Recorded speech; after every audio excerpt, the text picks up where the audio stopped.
What's up? Welcome back. Today we're with Hayley Thompson-King, rock star, musician, professor, overall badass, whatever you want to call her. Living, breathing musician here in our presence. Welcome in. Virtual presence. Nice. Yes. Before we get started, Larry's going to do the gauntlet with Hayley. Again, guys, we're on Skype, social distancing. Agree with it or not, this is what we're doing. So bear with us if any technical difficulties here. I think Larry's doing the gauntlet with Hayley. Yeah, you ready? And after this gauntlet, I actually have a pretty funny story to tell you about a dream I had last night, Hayley. You were actually in it. Oh boy. Okay. Wow. Yeah. I'm just throwing that out there. All right. Don't. Married or single? I am married. Okay. Any children? No. City you live in? Somerville. iPhone or Android? iPhone. All right. Favorite movie or book?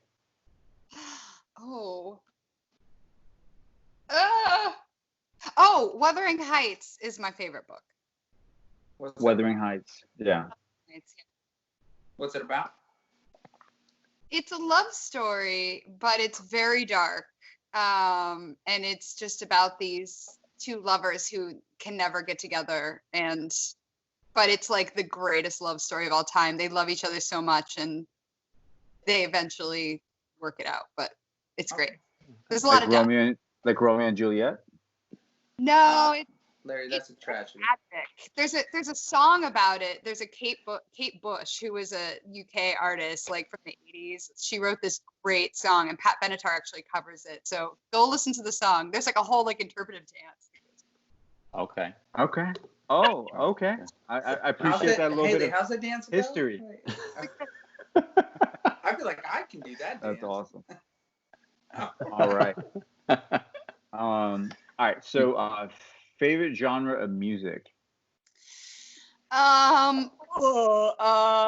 Blues. Okay.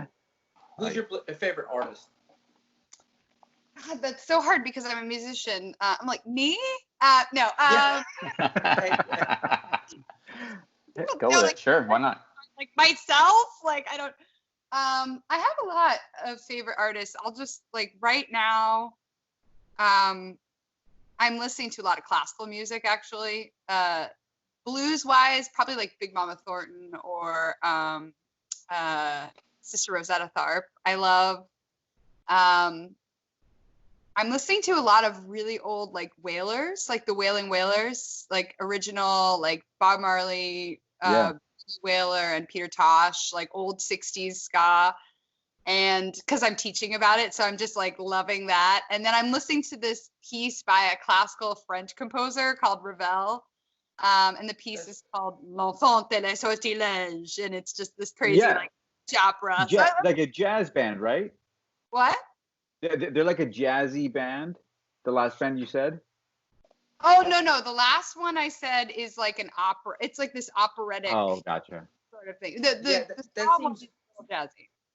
Okay. That seems very like opposite ends of the spectrum almost there. Like to go from like classical. Now, is there any like music that you're like don't like that you're like, that's not music? Mumble rap? You know, it's so funny that you say that because I was having a discussion with this guy who I work with, this engineer who I recorded my last record, and he was saying that he was like, I can't get into mumble rap, I don't get it. And I feel that way, but I also feel compelled to understand that I don't understand it. You know what I mean? Like, I feel like me not getting it doesn't mean that it's not legitimate. And like, I think especially in Black music that there is a lot of, what's the word I'm looking for? Almost like double speak. Like there's a lot of there's a real sense historically of speaking to your community. Right.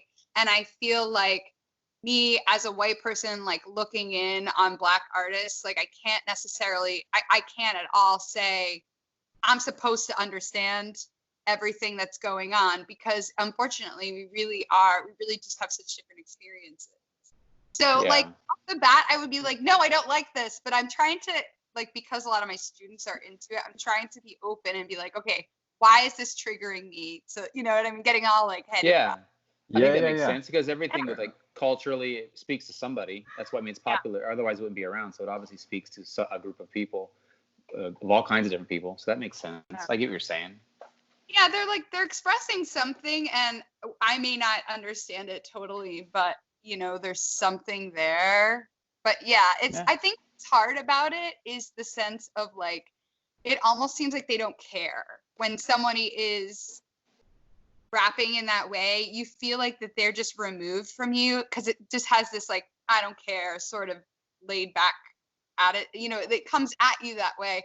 Well, and I think that it's not intentionally, I think we're taking it that way, but you know, I think there's levels.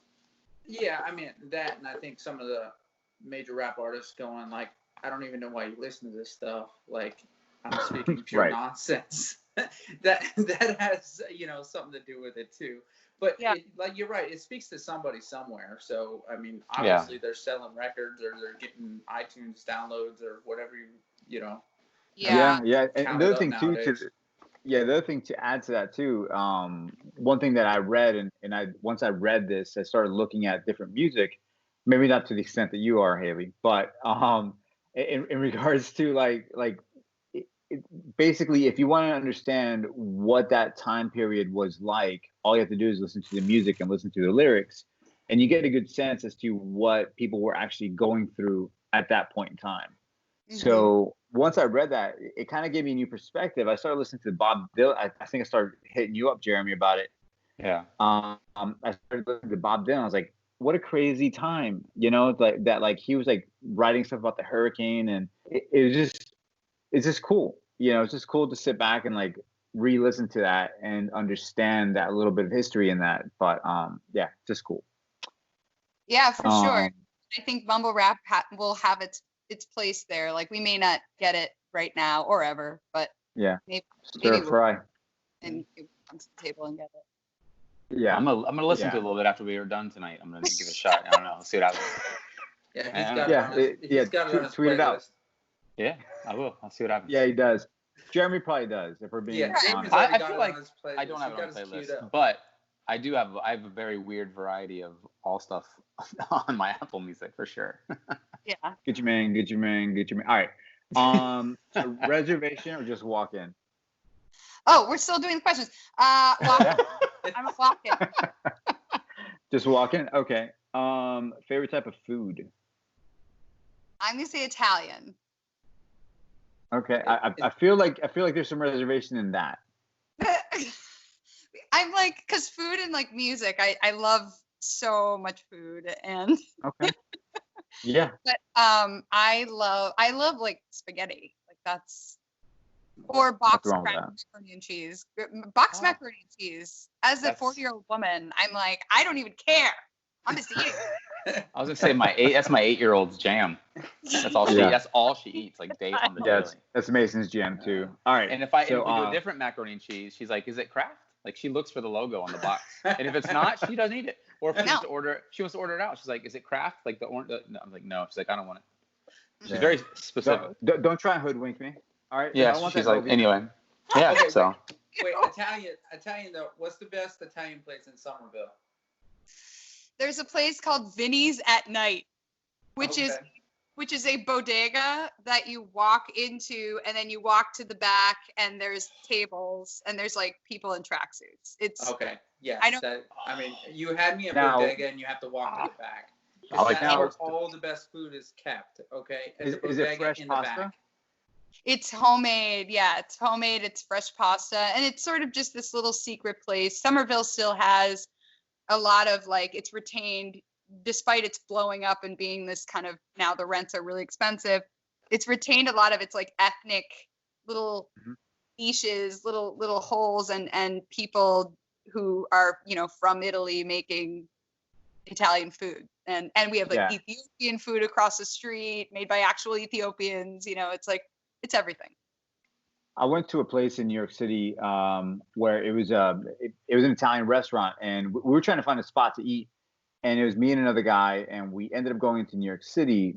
We sat down at this Italian restaurant, The guy sees us sit down. He's like, "This is cash only," and we're like, "Okay, we got cash." He's like, "How much do you have?" We said 120. He said, "There's an ATM next door. Go get another 100." No lie. And we're like, number one, it's Italian, right? Like I'm thinking, like, Cheap how food. expensive is Yeah, this Italian food? It's noodles Right. and sauce. But here's the thing. So we sat down. There was guys in the back playing cards, right? Old school, very old school. The guy that I was with went over, grabbed some more money, came back.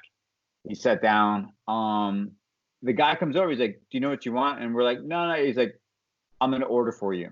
He went to the back. It was the best meal I've ever had, Italian wise. It was fantastic, but everything was like fresh. Yeah, it was crazy. But I felt like there was gonna be a mob shootout at the end. So what do you drive? What do I drive? I drive a Jetta.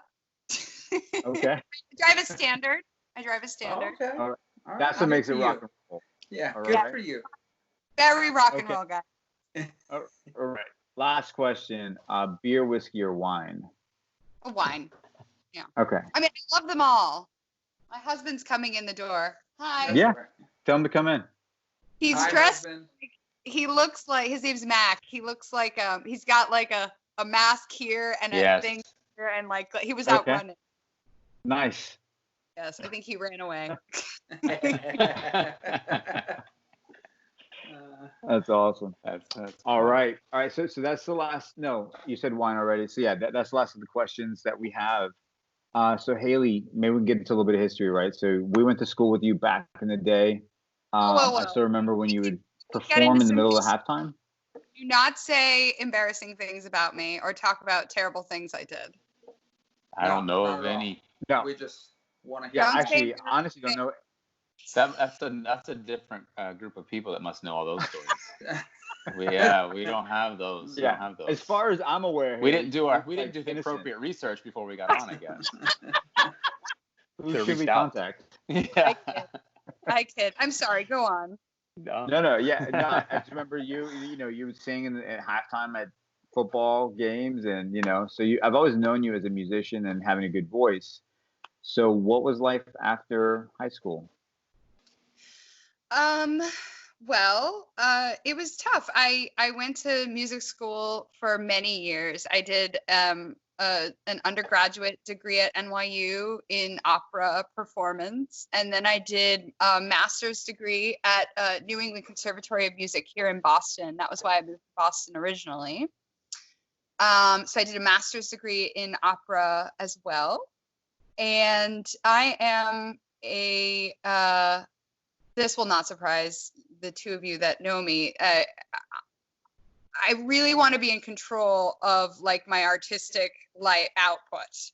And so I'm a little controlling about that. And I'm just having this flashback to when I made you guys do this like drag show when we were in high school. And I was like yelling at everybody and like being really crazy. But I forgot that you were in charge of that. I was totally in charge. Yeah. Please stop being such a jerk. I have a VHS of that somewhere. Oh my god. I would like to see that. No. It's not. That sounds like. Hey Larry, that sounds like good content. Okay. I may have Larry's in it too. No, I might have Larry's in it. Yeah. I'm listening. I was like, I have this great idea, and everyone was like, okay, and I just was like, put this on. Our is Joe in the audience because he wouldn't do it, and then we were mad at him about that. I remember Hayley saying, "You better work, bitch." No, she didn't say that. Hey, what minute was that at? Because that is a great soundbite. Okay. Well, we can get it later. Oh man. Well, All right, so I just didn't want to. I wanted to write for myself, so I started writing, and I incorporate a lot of classical elements of operatic, because my voice is has like a lot of vibrato and it's very trained. So it was hard for me to just like switch over to rock and roll because I sounded like not very rock and roll. So I incorporate sort of all those elements of my voice, and I write, and I just finished, well, about a year ago, actually. It was supposed to come out today, but we've had all this sort of drama. So with, virus and whatnot. So my record's not coming out till August. But I'm just putting out my second solo record, which I have a band. They're always the same guys, but I just do it under my name. And I can make them wear whatever I want them to wear. Do you tell them, you better work, bitch?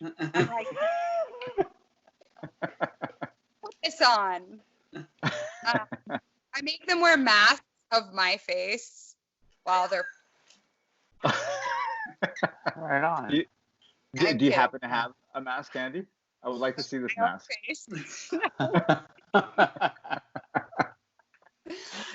But yeah, so I started putting out my own work, and I was also in another band that was sort of a Boston kind of stalwart, like had a really heavy psych rock band. Yeah, and I've settled in Boston. My husband is a former police officer, and he now does, he's the radio manager for the city of Cambridge. Little plug, go Mac. So we live here, and yeah, that's kind of what my life's like. Yeah. So before we get too far into this, my apologies. I mentioned earlier I was going to tell you about the dream I had. Oh yeah, tell me the dream. So a couple of days ago, I was watching MTV. We're seeing like What? everybody kind of doing. Yeah, I know, it's very weird. So we see everybody doing like this whole like stay at home Skype type of interviews, and there was an artist, I don't even know who that person was, but she was like, she had a bed, she was on her bed, and she was like talking about and then getting ready to sing, and the bed looked really small. So I was like, I wonder if she still lives at home. So then I started joking with my wife, saying stuff like, her mom's gonna walk in and she's like, "Ma, I'm trying to do a podcast," like very, very, you know what I mean? So then I don't know why. I think because we're doing this Skype call last night, I dreamed that we were doing this call, and my mom walks in, and I'm like, "Mom, I'm trying to do a podcast here." Almost like I'm 12 years old. So I don't know why that like I had that dream, but I woke up laughing, and it's just funny. It's so funny that you say I laugh, because I woke up laughing this morning. I was like, something happened really funny in my dream, so I had a laughing. I woke up laughing. Well, I don't think I've ever woke up laughing much. That's This morning I did. I feel like I'm missing out. I feel like it's a great day when you wake up just laughing. Like you already start. I'm gonna try it in the mornings. I mean, I'm gonna force it. Just see. Yeah. Well, you don't sleep much. Come on. Yeah. So, yeah, it's true. It's true. All right. So it shows. So your writing process. What is your writing process like? Oh my God, it's like giving birth to a giant cow. It's terrible. I hate writing music. I hate music. First of all, I'll just say. Okay. It's a really painful process, and I think it's separating thoughts from your body. I always talk to my students that it's like throwing up. There's this partly like sort of involuntary thing that's going on. Do you almost have to do that, like a brain dump, just like whatever's in your head, just get it out and then organize it later? Yeah, actually, that's a really good way of putting it. Yeah, it has to sort of be this thing where you get it. But, it's that, obviously, it's sort of that getting it out is really challenging, like getting it through the cranium and like out into the world without censoring it and then letting it do its thing. And I think for me, I have to lead with my voice. Like I have to lead with singing, and then everything else has to kind of like guitar chords or piano chords or whatever else has to sort of come after that. And I tend to write about really weird subjects. It has to be something that interests my brain. So like I have a song about a teratoma, which is a tumor that has like hair and nails and teeth, and like, or I have, I write a lot about sort of religion and how it, how I took it as a child, and like how literal I was about it. And, so I write about a lot of different topics. And for me, I would say it's more like, I'm not an entertainer. I'm more on the arty side of things. So I've been lucky enough to have some success with some songs on the radio, but I have I have a way more songs that are too weird to play on the radio. So I would think it'd be hard. When you're doing it that way on the artistic side, it's probably hard. You probably get in your own way a lot because as you're trying to get rid of it, you start thinking about it and then don't let it out the way you want it. Does that happen a lot?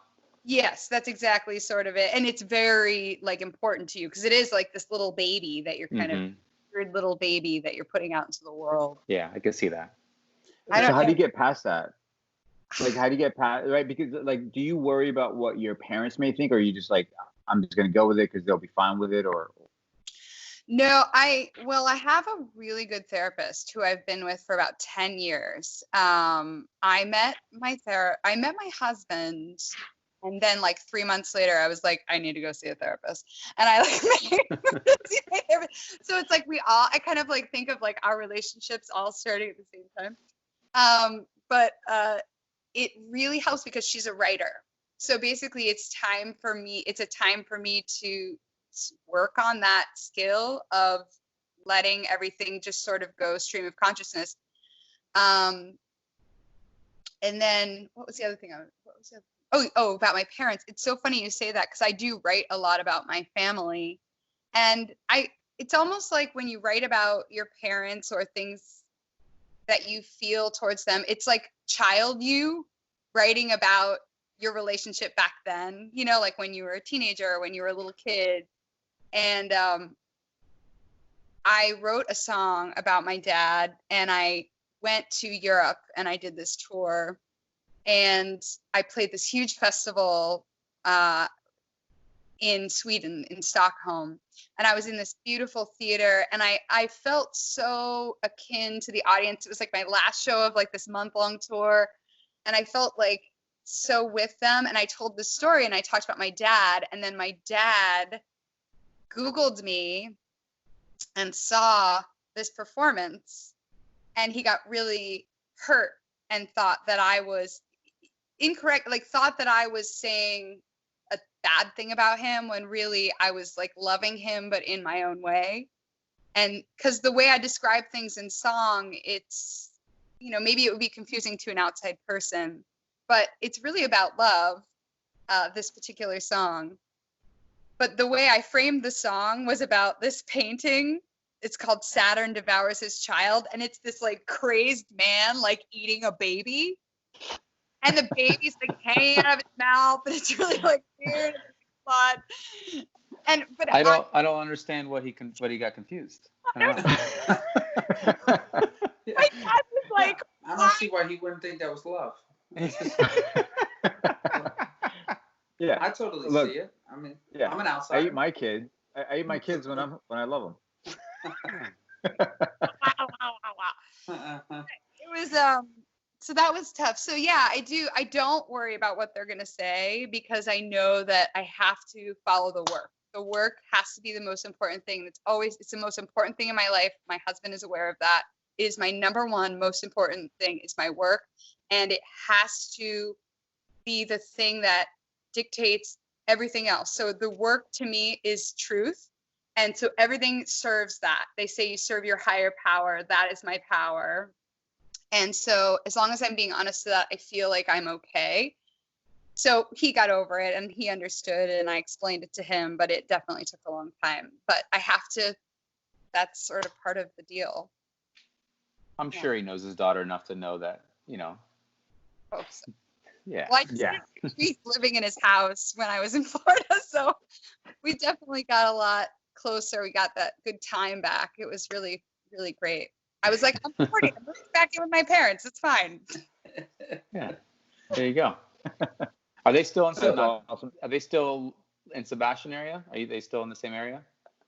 No. Well, they're not too far. They moved out to, you know, Little Orchid Island. They live right next to the EL. Okay. Oh, okay. I got you. Yeah. I like that area. That's a pretty cool area.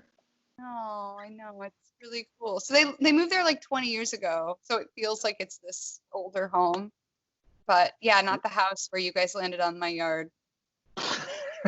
Was that what made them move? Because they're like, these guys. Yeah, we don't know where we find live our now. house again. They were like, they soiled our lawn.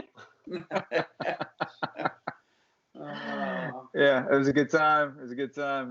That might have been like one of the more one of the more epic parties that I I'm not didn't gonna make. say. Yeah, my mom's It- aware of that one now. Yeah, it was good. It was a good I had time. that one hidden for a while. Yeah, that was a good one. I didn't make it to Haley's house though. I was still at home dealing with cops and stuff. You guys fled like cockroaches in the light, but No, actually, I stayed. no, you didn't. I did. You were there. Yeah. I don't. We're way offside. It's gonna go down a rabbit hole. Let's just. Anyways. Yeah. But anyway, I do remember the night. We'll go there. Yeah. So, all right, Hayley. So yeah, thank you, Go ahead, Thank you, Corey. you went to college for music theory, you said, correct? I went to college for for opera performance. So I was the singer. Okay. Yeah. Okay, so were you performing and stuff? Like, were you getting paid to perform while you went to college, or were you just going strictly to college? No, it's kind of like being a basketball player that you go and you if you can make them look good, that's sort of the deal. It's a lot less for being a basketball player, but yes, that's the closest. No, but like, I mean, on the side, were you performing like at night or anything, or were you still working as a musician at that time? No, I really didn't understand how to work as a musician till much later. Okay. Gotcha. Yeah. So what was your first paying gig as a musician? First paying gig as a musician would have been not until graduate school. And when I was in graduate school, I moved to Boston, and I was moving to Boston from New York City, so I was like, ugh, I hate this. And I still kind of feel that way. I'm like such a New Yorker at heart, and Boston kind of sucks. But Hey, we love Boston. I'm We do. thinking I've of never been to either. Jeremy must be a huge baseball fan because he's an amazing baseball player. Who's And that? I thought Oh, he can. Jeremy? Yeah. Oh, I no, knew I never. Jeremy Yeah. was you baseball was like your thing. That was my jam. That was definitely my jam. I was thinking that maybe you hated the Red Sox, or that there was going to be like a red, or maybe loved or hated. I'm a Dodger fan because of Vero Beach Dodgers growing up and being local. They're not here now, but that's what kind of made. Now though, baseball games take too long, so I don't have the family and everything else. I don't have time to watch it anymore. So. Yeah, I'm not a huge baseball person, but my first thing, I was in graduate school and I got a job. I got a job singing with a company that was so cool. It was called New Repertory Theater, and I did Into the Woods. It was a musical, but it had a very operatic role, and so I played that, and that was it was a cool job. It was my first. So was Nice. it like at like a community theater, or where was the show at? No, it was an equity theater. They call it regional theater, meaning that it's like a professional theater, but not like basically there's like regional theater, meaning that it's sort of like pulls from the local states, maybe pulls from New York actors, and we had some New York actors in it. And then the next step up would be like off Broadway, like New York theater is kind of like the place to be. But it was a regional theater, so it was like sort of like a mid-tier. Really creative though, so I got really lucky. I worked with all these very creative people, and I met like somebody who is like still one of my best friends, this actor named Todd Allen Johnson, who's just so brilliant. But unfortunately felt like, I mean, not unfortunately, he has a great life, but felt like, the business of theater and of Broadway stuff, it's so icky that he decided to take his talents elsewhere, do other stuff. But yeah, that was my first job. It was really tough. Okay, What did you mean by? I'm sorry. Go ahead, Corey. No, I was just wondering, did you stay there long, or was it like a short-lived experience? I think I was there for like 3 months. So I did Okay. like a long run of a show. And then this is before I was writing. This is when I was still like, I'm going to be in somebody else's production. And it was great. And so, yeah, I worked there for like 3 months. We did like 7-8 shows a week. Okay. So at that point, after you got done with that 3 months, is that when you made your transition and you're like, I'm not going to be in somebody else's show? Or were you still thinking you were going to move on to somebody else's show after that? I was still thinking I would continue. So I continued for several years after graduate school. I moved back to New York and I did a lot of like commercial work. I did some film. I did just different stuff. And actually, Larry, I got a job in a commercial because I look like a Muppet. They were like, we're doing a commercial with puppets and we need someone that looks like you. And I was like, are you saying I look like a puppet? That's insulting, maybe, but also I'll take the job. Is that fine? Okay. So I did a lot of like, you know, the thing, and I did a lot of opera and but like it was all kind of, it wasn't, you know, very glamorous at all. You know, it was very, But not that it's so glamorous now, but so what did you mean by not knowing how to work as a musician? Well, I think when you work as a musician, you need to have a lot, you need to be very smart about, you know, how you advocate for yourself. You can't, it's something that was really challenging for me was talking about my work and being like, you should buy this, because it's, as an artist, you know, I mean, you guys may feel this way about what you're doing. It's like, it's hard for you to like commoditize. What's the word I'm looking for? To monetize? Yeah, no, or yeah, or to say like to put worth. I got you. To what you are and what your work is, and I think I have to get better at that. I mean, you kind of want the market to dictate it for you, but sometimes you have to force the market. You know, like in a perfect world, I feel like, you know, people would value what you did and then they would just pay you for it, right? But sometimes it doesn't work that way. Sometimes you have to let people know what you're worth. Yeah, and I think with what I do, especially now, you have to be strong enough. Like if you were talking about Dylan, like when Dylan went electric, you know, which was sort of this like big moment when he decided to play electric instead of playing with like an acoustic guitar, and it was at Newport Folk Festival, and he came out and he played with this electric band, and everybody was really mad. And then he went on tour, and everybody was mad, and they booed him off the stage, and but he felt so strongly, and there was this little bit of like narcissism, or maybe a lot of narcissism in certain artists that just allows them to feel like what they're doing is so important that they have to keep doing it.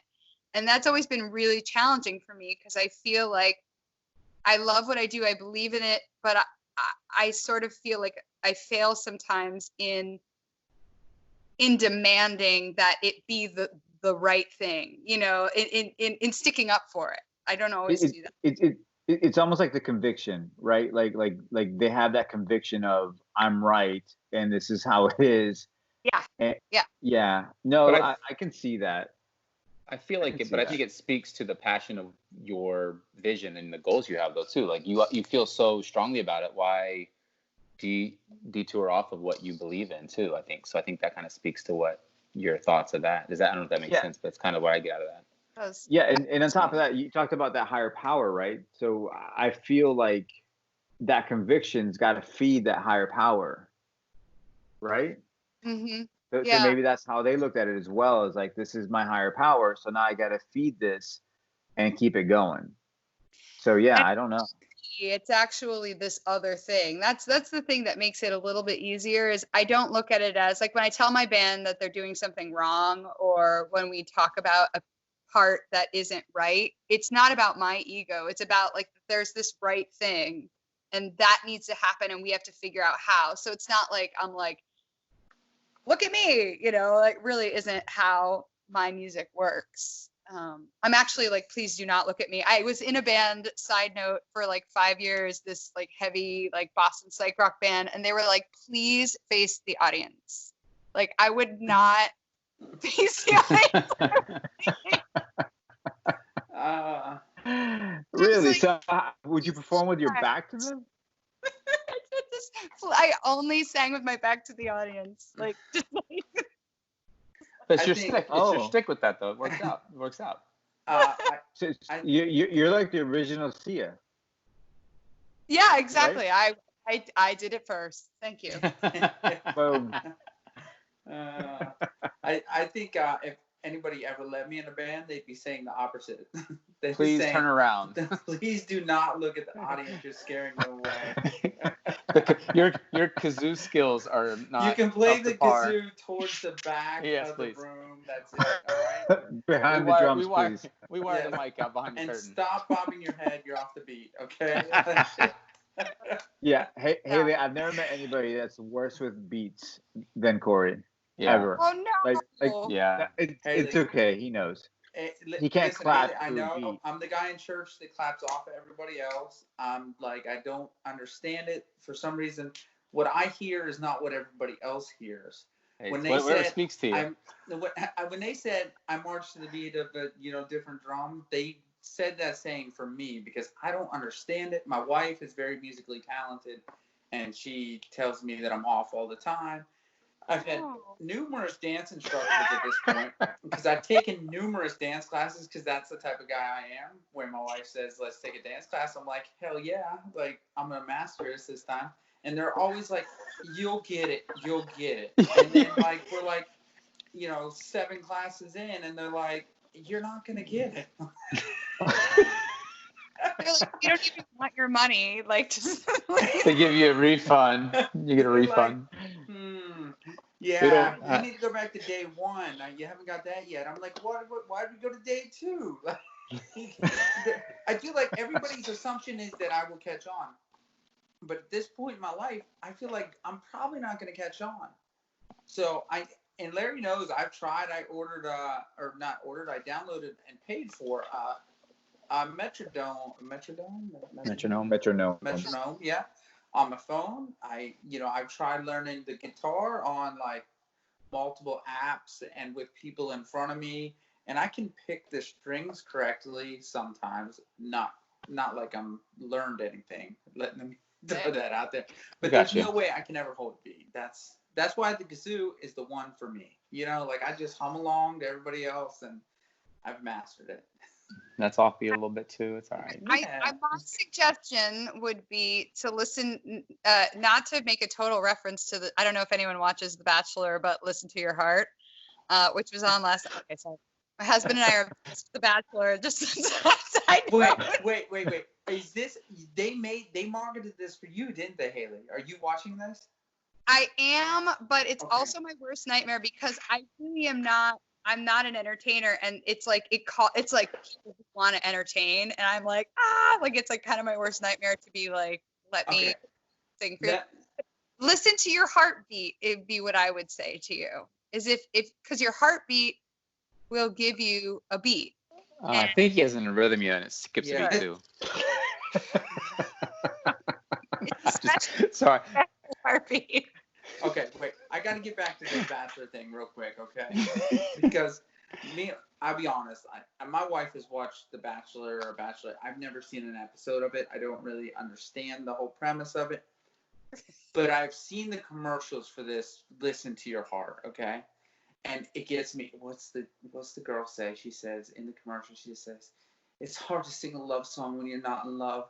And like I repeat it to my wife because I don't know. It was just hilarious when she says it, like, because it's so over dramatic in the show, And I'm like, wow, like I can't, like, they really like went all out. Like this is like complete just drama from start to end. It's got to be. That's yes. Yeah. That's why we're watching it. So I used to watch the Bret Michaels version back in the day with the VH1. What? Oh, the Rock of Love or something. Oh, Larry, that was Rock of Love. But it's the same concept, only they get to have sex with Bret Michaels. Okay. It's you get your own bandana. Yeah. There you go. It wasn't a rose. It gave out bandanas. It's a trashy sort of easy to watch. I love a mindless way to just relax. Yeah. I thought it was great. All right, Bret Michaels. If you're listening. So, this is the time usually when we're in the studio. I'm kind of like we got to come back on. All right. Yeah. So as far as like writing, being a musician, does that ever become a job and you're like, I don't want to do this? Yeah, I mean, yeah, like I said before, I hate music, so it really is like a job. It's just a hard thing. But no, I don't. When I was writing this past record, I have such a fantastic producer, and I love him, and he's produced a lot of great stuff, and I was really excited that he took a chance on this kind of weird record. And so he put me on deadlines, and so I did have to get to the studio with things finished, and I had to be really ready to go and professional. And so that was hard, but it was painful. But yeah, I mean, overall, it's what I must do. I guess that's my best answer. I feel like deadlines are almost I would think a necessity when doing an album. Just because if you draw it out too long, those songs at the beginning aren't really going to match the songs at the end at all, are they?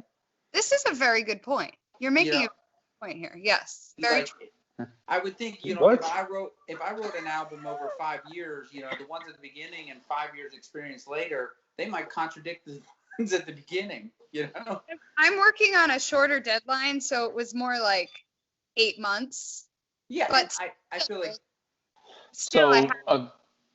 so a question for me would be like, what's a normal timeline for an album then, or a song in that regard, that without it feeling too pressured, like I don't know the turnaround process. So like, what's too long, what's too short in that regard that kind of stumps the creativity?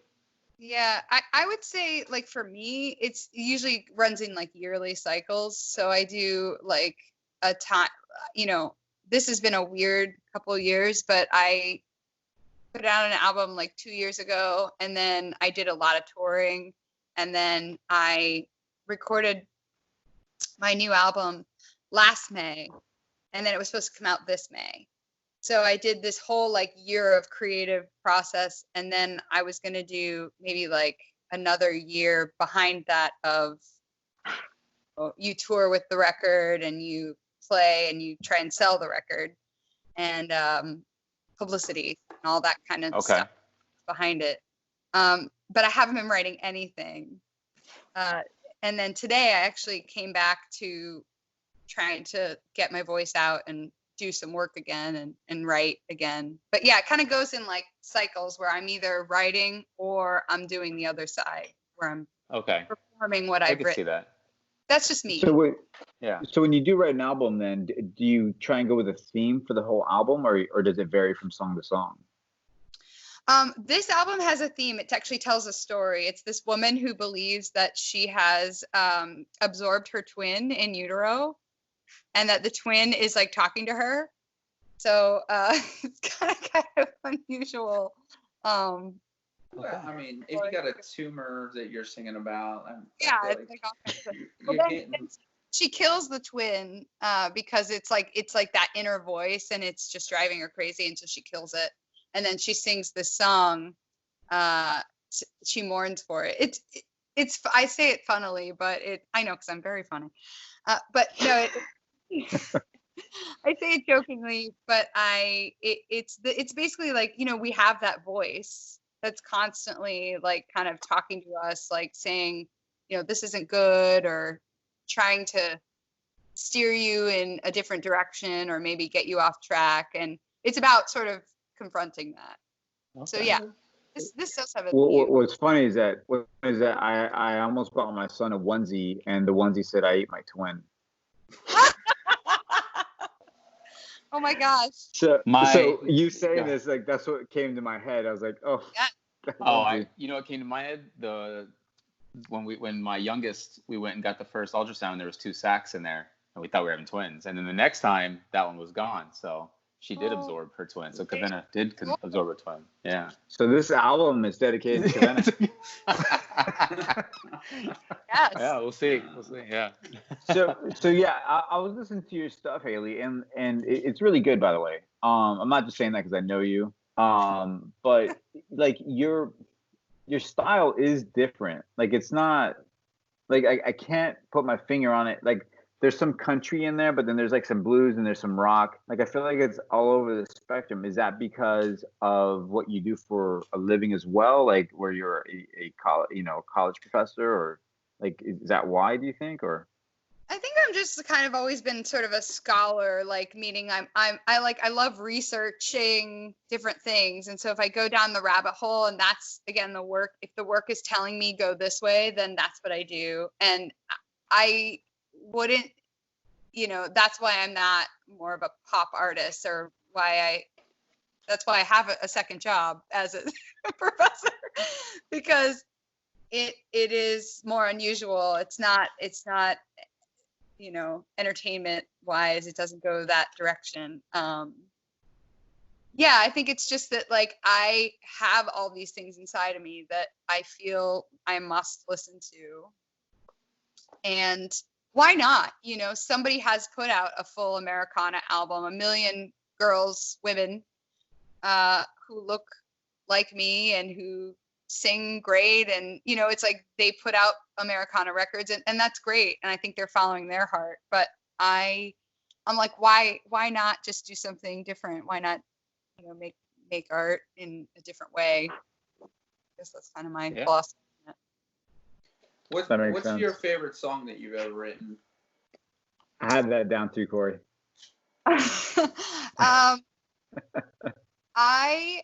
Actually, the song I was going to sing for you guys is my favorite song that I've written. And it's because I had this great dog. His name was Gus. And he died. They die.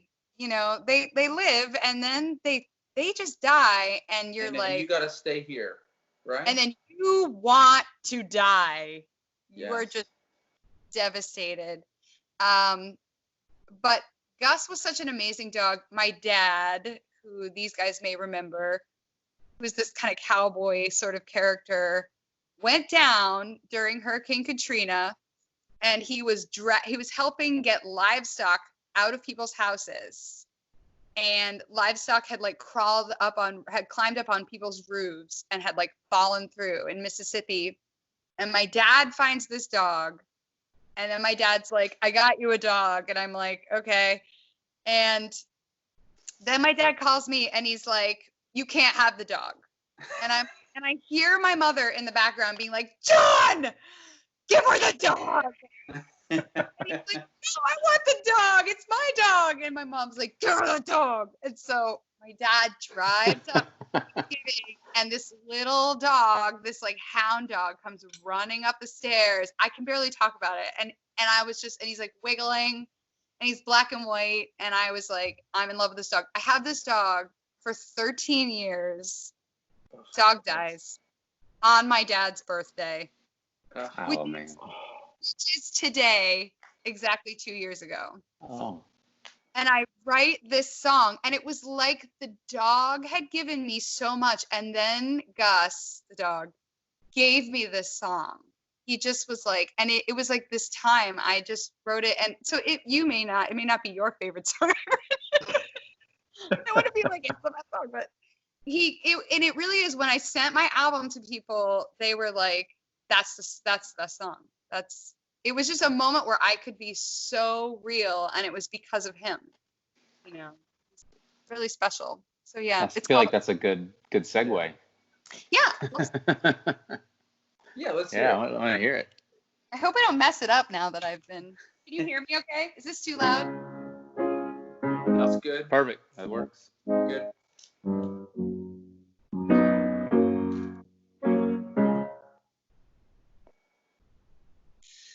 I can still hear you call out from a tree as you sleep the back of mine.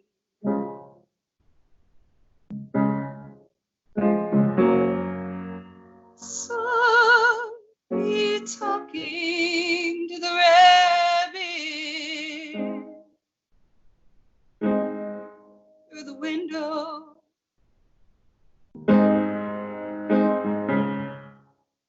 Sometimes you wait, start, and I wonder, was it about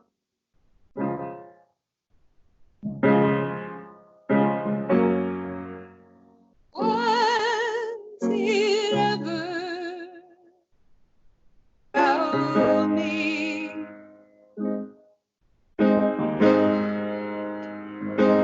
Worthless for you,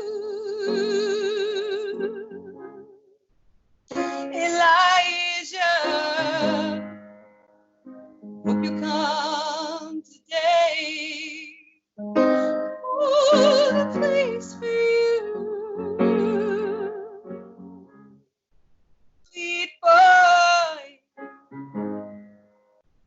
This is your place. Wandering woman, so faithful and flawed, so rageful and hateful and strange. As a child, I dream falling.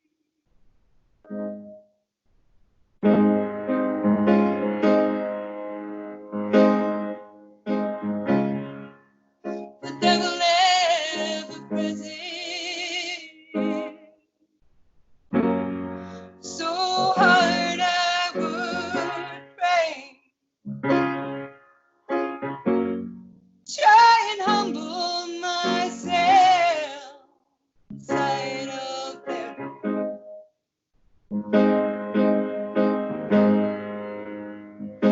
Worthless for you, Elijah.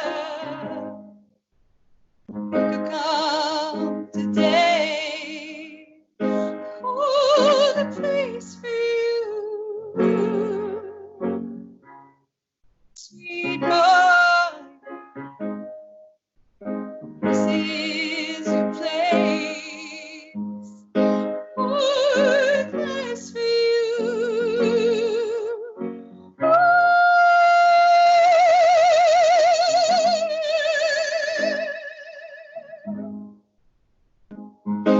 Oh, place for you.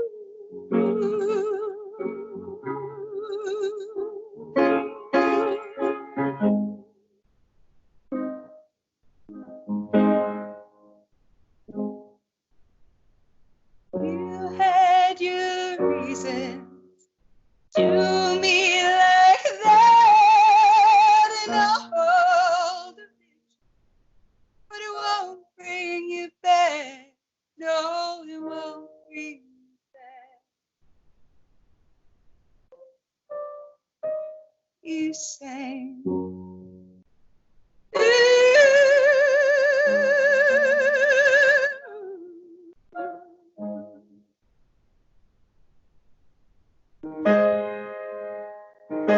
You say,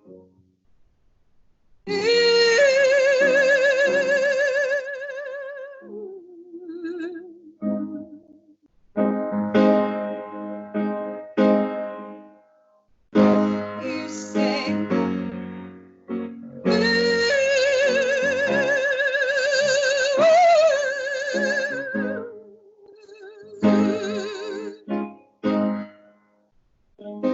you say,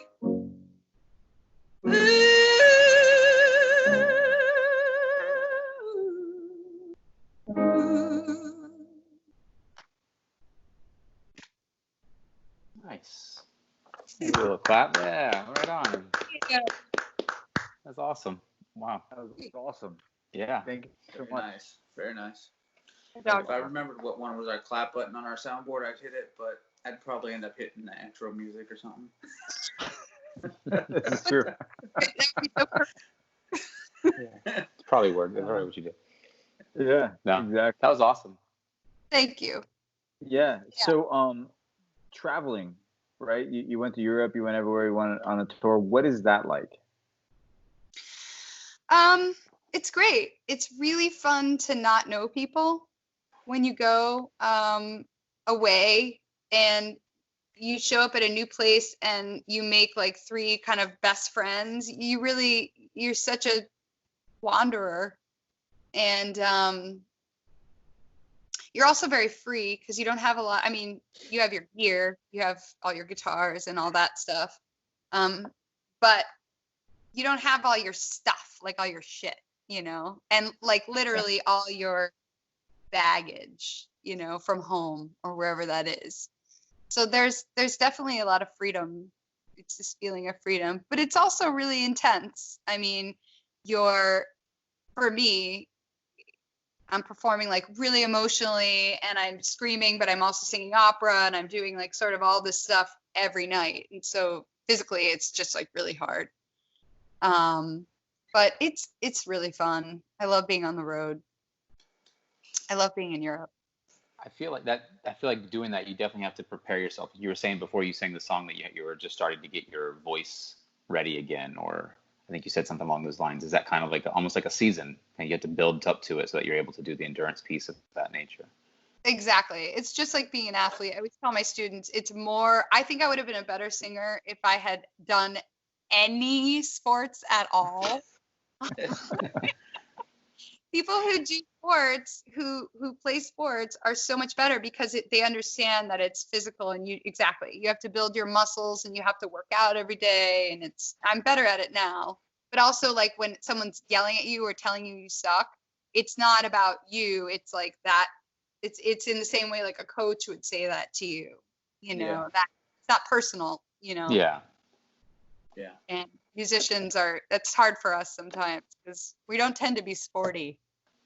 Well, it's got to be hard, right? Because it's so personal too. Because what you're writing is coming from you. It's coming from your heart. It's coming from whatever place you're at. And so if somebody, it's got to be hard. Yeah.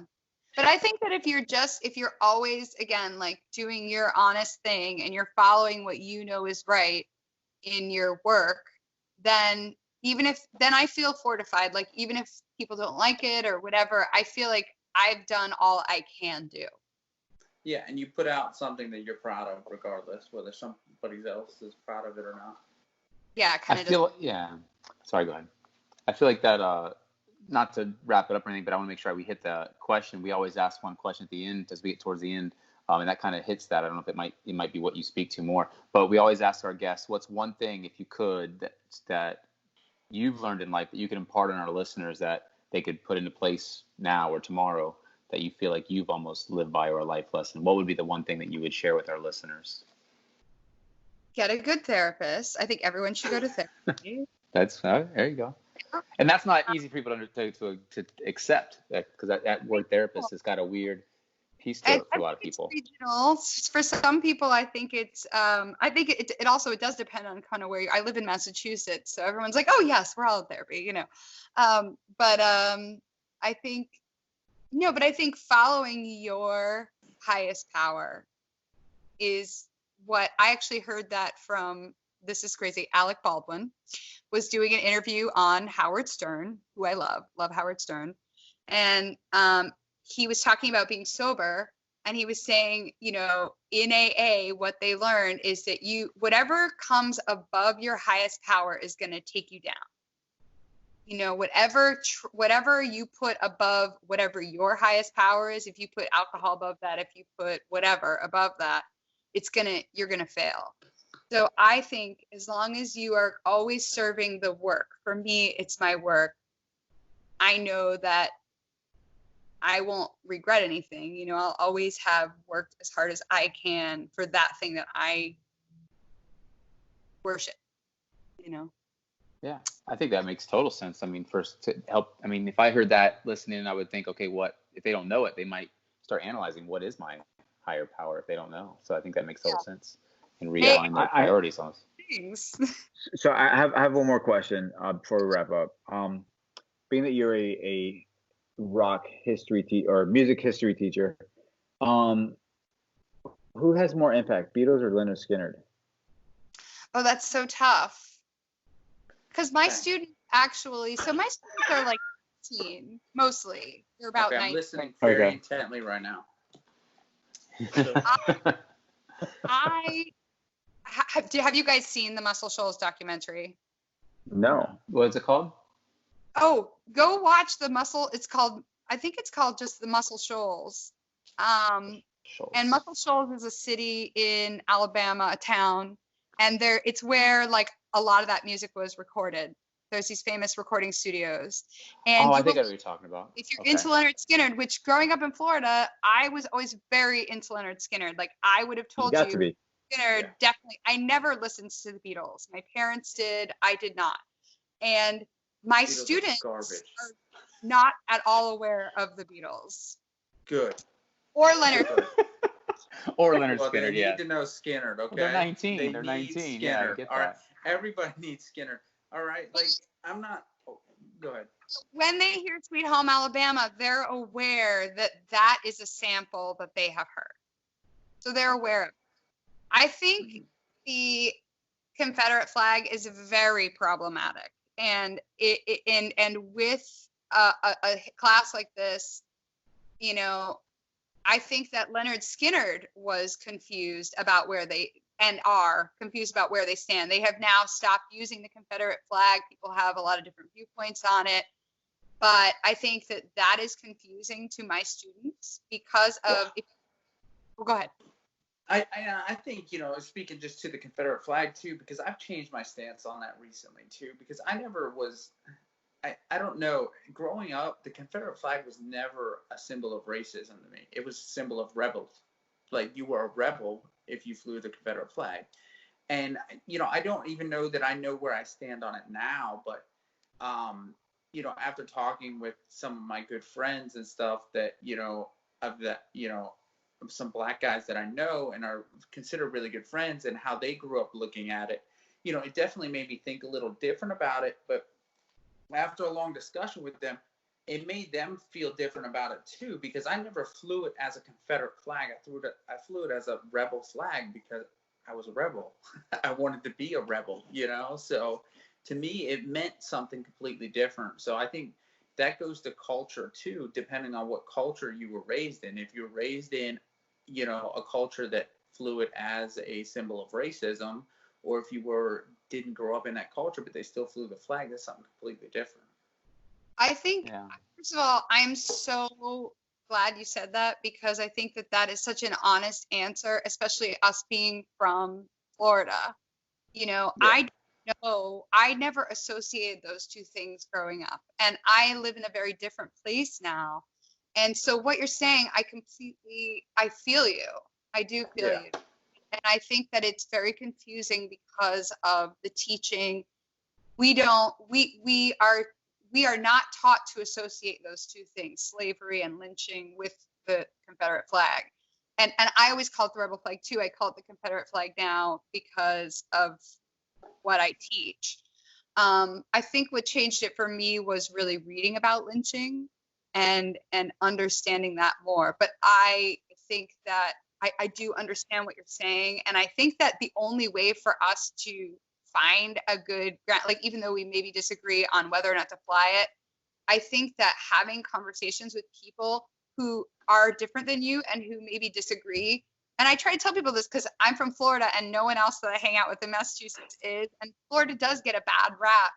But I do feel like it's so important for us to not just talk to people who maybe are exactly in line with what we. And I feel like we've really gotten away from that. So I'm so glad that you said that. And I do respect what you're saying. I have different views on it now. Yeah, and like I said, go ahead. And I don't fly it anymore, and I used to. You know, I'm not at our new house, but I'm very prominent. Like I have an American flagpole in my front yard. You know, like that. I don't let my flag get tattered or torn. Like I play the national anthem when I burn my flag. Like I'm very patriotic in that way. Like my wife knows me. And I used to fly the rebel flag to me.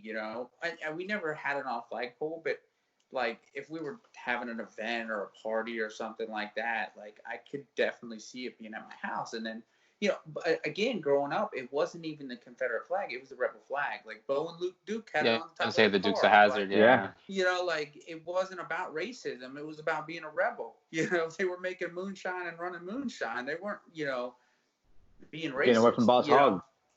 Yeah, I think. so. Yeah, no, I think what drew the line for me is learning. And I think that this is the other part of it, is that where we grew up, that it is so segregated that we really it could be less segregated. I mean, it's segregated in Massachusetts in a lot of ways, just socially, I mean. But I think that there's not even like a person I grew up who I could have spoken to, who a person of color who maybe recognized. I think they thought of it the same way, you know, like other peers of mine maybe didn't recognize the racist symbolism. I think just like I read this book about music by Angela Davis, who was a part of the original like Black Panther Party, and she talks about lynching, and I think after reading that, it's something that was so horrifying that I felt that the two things lined up for me. And it really was a symbol of that. And it's something that it would be like, it's like what Ted Bundy did. Like, it's so horrific that I felt that those two things just kind of lined up, and I changed my, you know, stat. But I, prior to that, did not realize and like own, you know, a belt buckle that was like had a Confederate flag on it, like when I was a kid, and didn't think about it as that. So I think, you know, we're all in our journey to learn more and figure out where we stand. You know? Yeah, that's true. Absolutely. Yeah. And I appreciate that too, right? Because, you know, having that conversation, like you just said, talking to people who may or may not agree with you, kind of like that book, Fahrenheit 451, where like they're going around, they're burning books and they're trying to kill freedom of speech. So yeah, I agree. Talk to people. That's the only way to learn. It's the only way to stay in the middle of at least closer to the middle, because I think when you stay with just your people, you get pulled to that one side and you don't even see that other side anymore. So therefore, it's hard to even understand it, because you can't even see. Just like, I'm not gonna get into politics, but that same thing happens there. It's good to stay towards. Yeah. Well, and you can understand both sides. Kill the other people. We can't just say, okay, bye. You know, we have to.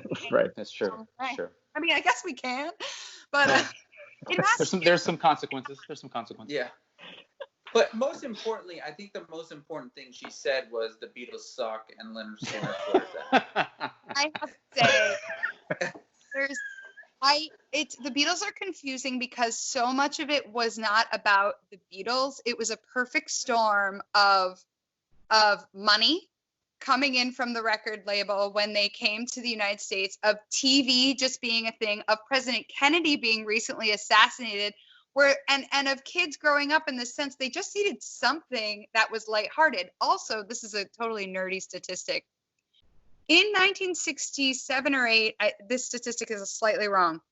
45% of the United States population was under the age of 25, I believe. There's the baby boomer generation, I guess my point is, I can't remember the exact number, is so massive, and they were all of a very similar age when the Beatles came onto television, that was such a huge part of it. So yes, the Beatles have really interesting melodies. Yes, they're not terrible musicians. George Martin was brilliant in the studio, but there was also this huge group of people who had nothing else.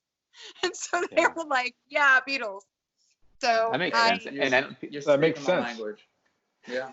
I'm more of a Skinner fan. Leonard Skinner dedicated songs to me when I was a teen, and so I was like, forever. So what made me think of it is that right before this, I was driving home and the song "Give Me 3 Steps" came on, and my son was with me, and I was like, "Here's what this song's about. Here's what it means," and you know, because like he doesn't listen to songs and listens to lyrics, so I was trying to explain to him what the song's about, and he was like, "Oh, okay." So it made me think about it because you're history. Anyways, love it. Appreciate it. Hey, we appreciate Awesome. you coming on. Hey, can anybody find you somewhere? Where can they buy your next album when it comes out? They can go to my website, which is just my name, HayleyThompson-King.com, or they can find me on. By the way, it's a very rock star name. Oh, thank you. Hayley Thompson-King. Like, you hear, I think rock star. Thank sorry, go ahead. HayleyThompson-King.com. Where else?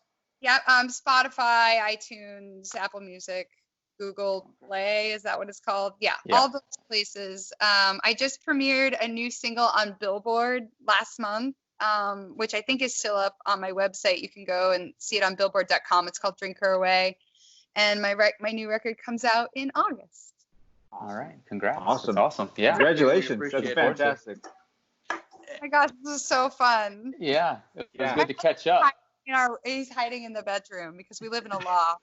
There's like So he's just stuck in there. He's just stuck. Yeah, tell him we said thank you so much. Yeah. For being a trooper. All right, guys. As always, if you guys got any questions, comments, or concerns, you can find us at or email us at fullgorillalife@gmail.com.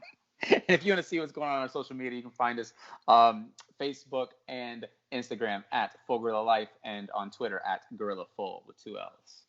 And last but not least, visit our website, fullgorilla.life, and hit subscribe on your podcast app of choice. Ladies and gentlemen, thank you.